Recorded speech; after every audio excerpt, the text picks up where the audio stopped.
Hello, my name is Peter Sale, and I've written a book called Coral Reefs.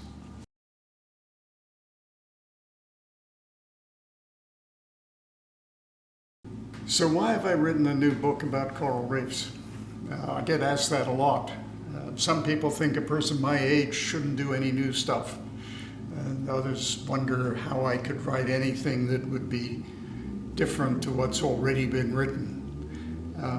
And others, of course, are interested in the trigger, because you don't wake up one morning and say, I'm going to write a book and get it written by dinner time. So what triggered me to do this? Well, in actual fact, the trigger was a conference in Fort Lauderdale in 1999. There were about 500 coral reef scientists gathered. We were talking about various things. We had plenary sessions and contributed papers.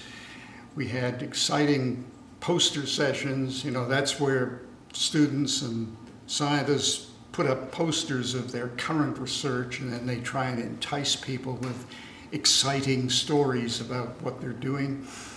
And there's lots of time for conversation, particularly around those poster sessions, but all through a conference. I don't remember my own paper. I don't remember much about that conference, but I do remember those conversations, because mostly they concerned the circumtropical bleaching event, which had just occurred. Now, coral bleaching is a phenomenon that occurs when corals are stressed. Maybe the water's too warm. Stress causes the corals to evict the millions of tiny single-celled algae which live within their tissues. And with the loss of their algae, the corals are left a ghostly white color. It's very dramatic, very sudden. A bleached coral is very sick, and it'll die unless the conditions improve and it's able to recapture some algae. And what had happened was that there was an El Nino in 1997-98, the strongest at that time, still the second strongest ever to have been recorded, and that caused warm water around the world. And one place after another, corals bleached. And this happened completely around the world.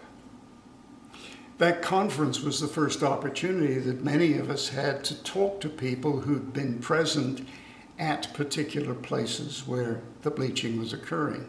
And the stories they told us in those conversations were depressing. The bleaching had been very extensive in lots of places, and the mortality, 50%, 65%, sometimes 90, 99% of the coral had died. Now, after a bleaching event, the few remaining corals that are alive can grow and reproduce, and over time they can recover the reef. But it takes decades. And we scientists very quickly realized that we were seeing something really important. Because with climate change, the oceans were going to continue to get warmer. These bleaching events would become more common, and coral reefs would simply dwindle away because there was no opportunity to recover before the next bleaching. People were wiping coral reefs off the face of the planet without even realizing it. Now, there was one thing that happened in these depressing conversations that I vividly remember. We recognized that bleaching on this kind of global scale was so large, so dramatic an event. It was a fantastic signal. It was going to alert the world. People were going to get moving. We were going to combat climate change. Maybe we were going to keep the reefs. And that gave us hope. And following that conference, over the following years, scientists did a really good job of explaining the problem of reef decline and the link with climate change to the world.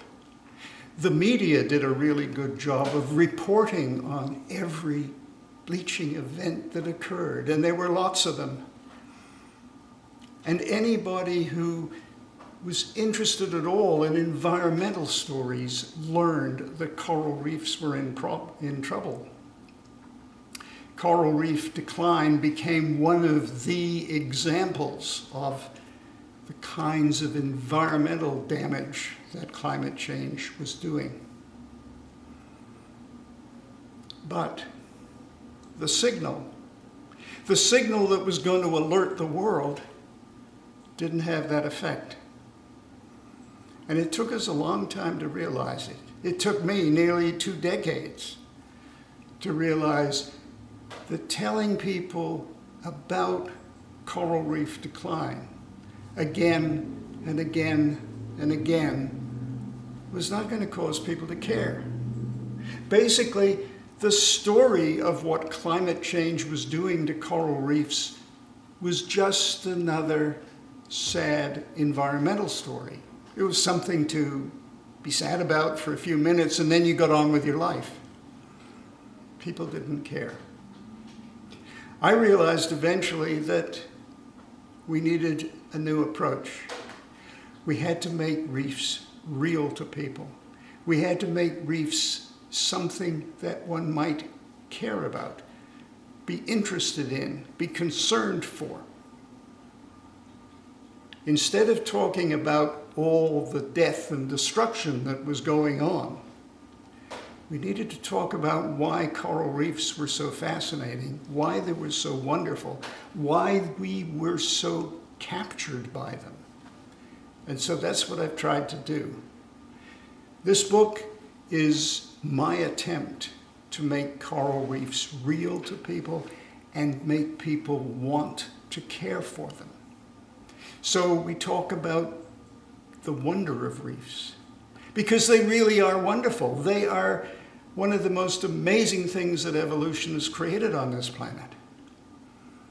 They are for the oceans what the rainforests are for the land, the biggest store of biodiversity, huge numbers of intricate interactions among all the component species that produce a system which achieves the highest rates of biological production on the planet. Amazing stories. They're also important because they protect coastlines around the world, and they provide multi-million-dollar tourism industries and fisheries.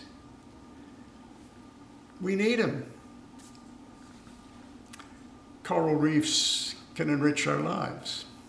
You know, if coral reefs didn't exist, we would never have imagined them. That they do exist makes our lives richer, and it gives us hope.